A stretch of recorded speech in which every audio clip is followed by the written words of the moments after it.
Shelby Davis, and I'll take you to President Trump's 7th visit to the Mountain State. Our Emmy Award-winning WVU News starts now. I'm Shelby Davis, and I'll take you inside this ambulance that aided in rescue efforts from Hurricane Florence. I'm Shelby Davis, and I'll take you behind the scenes of Muslim American students' lives that have been affected since 9/11. 6.4 million Americans abuse prescription drugs every day. I'm Shelby Davis, and coming up next on WVU News, I'll tell you how Morgantown is trying to prevent this. 7,000 people lined up outside Westbanco Arena in hopes of becoming part of history as President Trump makes his 7th visit to the Mountain State. Last year alone, there were almost 58 opioid prescriptions written for every 100 Americans. So it's no surprise that there are 16 different prescription drugs abused daily. 86% of Americans say they want to live in a country where no one is targeted for their religious beliefs. They also say that Muslims as a whole should not be responsible for any act of violence committed by a Muslim. Officials in Greenville, South Carolina say that Hurricane Florence caused nearly $1.2 billion in damage, and it will take months for the state to recover. A campaign rally of epic proportions. Some people even slept on the sidewalks to guarantee a spot inside the Westbanco Arena where Trump was scheduled to speak. And despite the chants of around 20 protesters, the support for President Trump was overwhelmingly positive. We're happy that the hope we had before the election is being fulfilled, and it's now we come to continue our support, but also to unify with new Trump friends that we've met along the way. His contract wasn't to make America holy again or sane again. Let's make it great. He's making it great. But not everyone who attended Trump's rally believe he is making America great again. A group from Ohio came with Good Jobs Nation to voice their concerns about why they lost their jobs after Trump promised them he would keep them. We're here to, try to make awareness of what's going on in our community and see why Trump is not, keeping his promise to, what he came and spoke to our community about. Why are we being the ones forgotten? 7,000 people lined up outside Westbanco Arena in hopes of becoming part of history as President Trump makes his 7th visit to the Mountain State. But jobs being outsourced wasn't the only concern for those attending the event. The fact that Trump supported Judge Brett Kavanaugh's nomination to the Supreme Court has some questioning the president's motives. What I saw with Judge Kavanaugh was a man who came unwound, was a man who did not exhibit a judge-like demeanor, was a man who looked guilty. During his rally, Trump addressed the economy and campaigned for U.S. Senate Republican candidate Patrick Morrisey. On September 11, 2001, 16 million viewers were glued to their TVs as the World Trade Center was hit. Recent polls show discrimination against Muslim Americans is 5 times more common. WVU student Norda Shawn says her sister has even had her headscarf pulled off.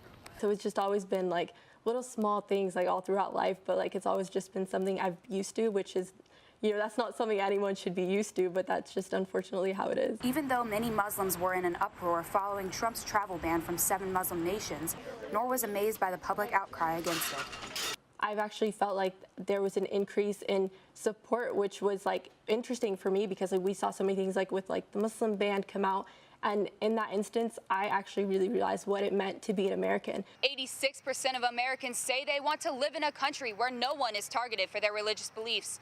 They also say that Muslims as a whole should not be responsible for any act of violence committed by a Muslim. Through remembering these events, it's important that we also remember that these were actions perpetrated by terrorists, not Muslims. For me, like I'm a proud Muslim, I'm a proud American, I'm a proud Egyptian, proud mountaineer. So none of those things, I think, hinder the ability to be proud of another identity. They're all just who I am. West Virginia University is home to over 1,400 Muslim American students, a number much larger than most universities. When Hurricane Florence hit the Carolinas, Star City EMS providers John Hitchens, Jared Lamb, and Sam Hamilton said they were ready for anything. They stocked their ambulances with 72 hours worth of supplies and left home. We usually pack for about a 10-day span as far as clothes and rain gear and things that we're going to need to protect ourselves while we're there. And then enough equipment for the vehicles. We have a fully stocked ambulance plus another fully stocked support vehicle that could provide intervention. But for John, it wasn't his first time being called out for deployment. Nobody really told us. It was just something that we have done every year for many years. We've been on standby for many deployments throughout the country. Officials in Greenville, South Carolina say that Hurricane Florence caused nearly $1.2 billion in damage, and it will take months for the state to recover. EMTs John and Jared couldn't believe what they saw when they got down there.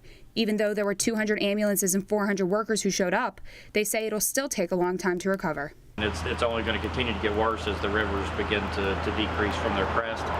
Their flooding is going to continue to get worse in some areas, and they're really not going to see any relief until the water starts to recede. But when I asked John and Jared if they felt like they were heroes, these EMTs said they were only doing their job. I'm just ready to go whenever they need us again.